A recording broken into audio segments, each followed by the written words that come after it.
Of resulting cuboid. ठीक है, देखो ये एग्जामिनर में लिख दिया, ठीक है, कि रिजल्टिंग क्यूबॉइड, यहां पे लिख देता फिगर। तो कैसे करते हैं, दोनों में अंतर समझो।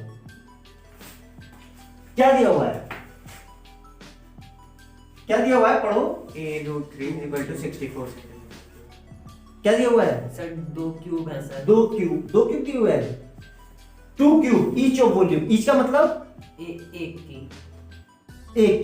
की, प्रत्येक की वॉल्यूम। क्यूब में क्या चाहिए होता है हमें, सबसे पहले साइड चाहिए होती है। साइड तो नहीं हुई है, हमें वॉल्यूम दिया हुआ है।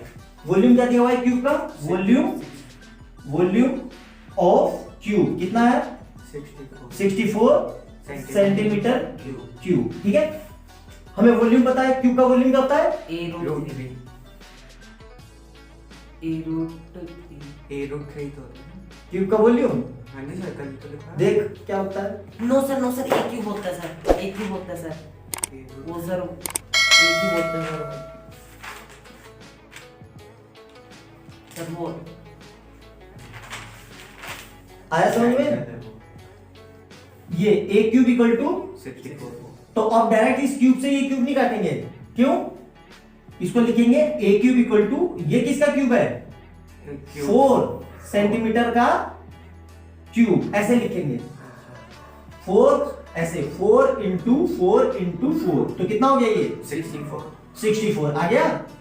दूसरा तरीका क्या है, यहां से क्यूब हटेगा तो इधर क्या जाएगा, ऐसे होगा ये कि पावर 1/3 होती है, ये 3 लिखते हैं यहां पे, ये यहां पे 3 लिख लो, और या फिर 64 की पावर 1/3, दोनों का मतलब। और यहां पे 3 का मतलब क्या है कि इसके 3 फैक्टर, प्राइम फैक्टर करके 3 पेयर मिलके बाहर आएंगे।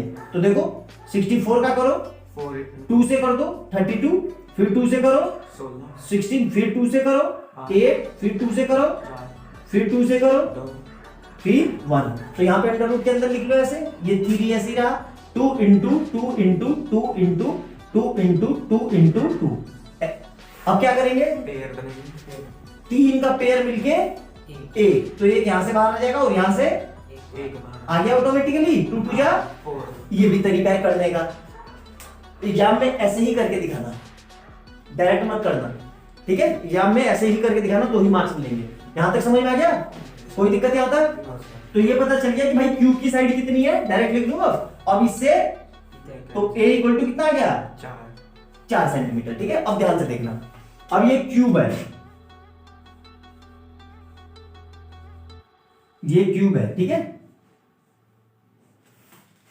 एंड टू एंड का मतलब क्या हुआ कि एक क्यूब पर एक, वैसे कैसे भी जोड़ दो आंसर आ जाएगा, या इसके बगल में दूसरा क्यूब जोड़ दो या इसके ऊपर, लेकिन एंड टू एंड का मतलब क्या होगा कि इसके ऊपर एक और क्यूब होगा, ऐसे ये बना लिया, ये ऐसे, और इधर ये कर लिया ऐसे, ठीक है। तो ये जोड़ दो, इसको इससे, इसको इससे, और ये ऐसे, ठीक है। ये हो गया एंड टू एंड का मतलब। एंड टू एंड का मतलब समझ में आया।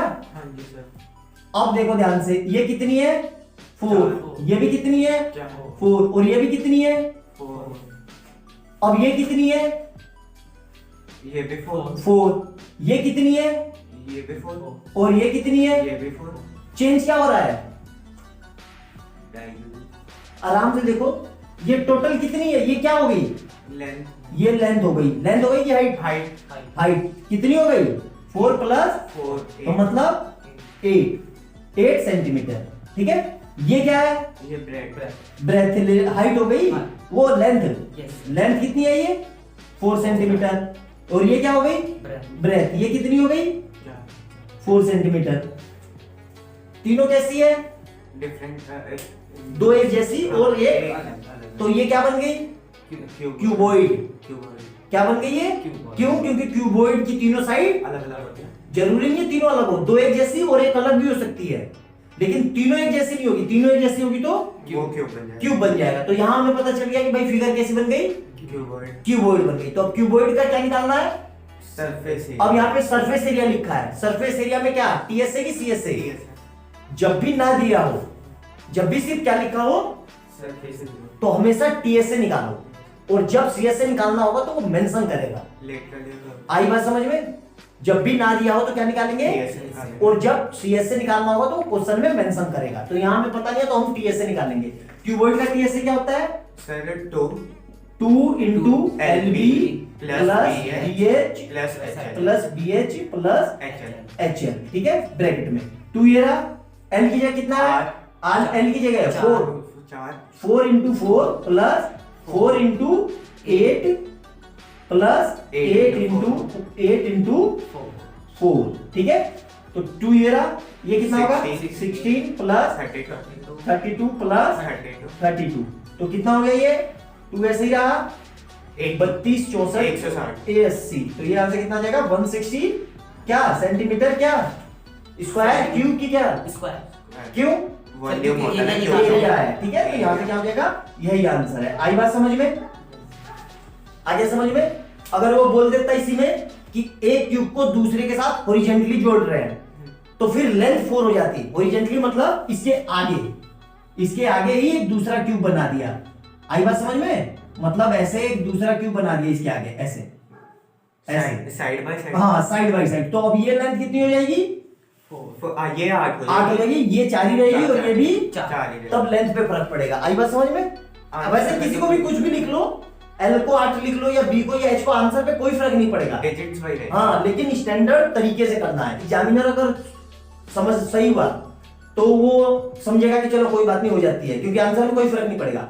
लेकिन अगर एग्जामिनर रियली में बहुत स्मार्ट हुआ तो वो समझ जाएगा कि इसने गलत किया है, मार्क्स कट जाएंगे आपके। आई बात समझ में। तो ध्यान से पढ़ना, इसमें क्या लिखा था एंड टू एंड, मतलब एक के ऊपर दूसरा होगा। तो इस तरीके से एक्स चेंज होगी, L और B नहीं। आई बात समझ में, नोट डाउन करो बिल्कुल अच्छे से।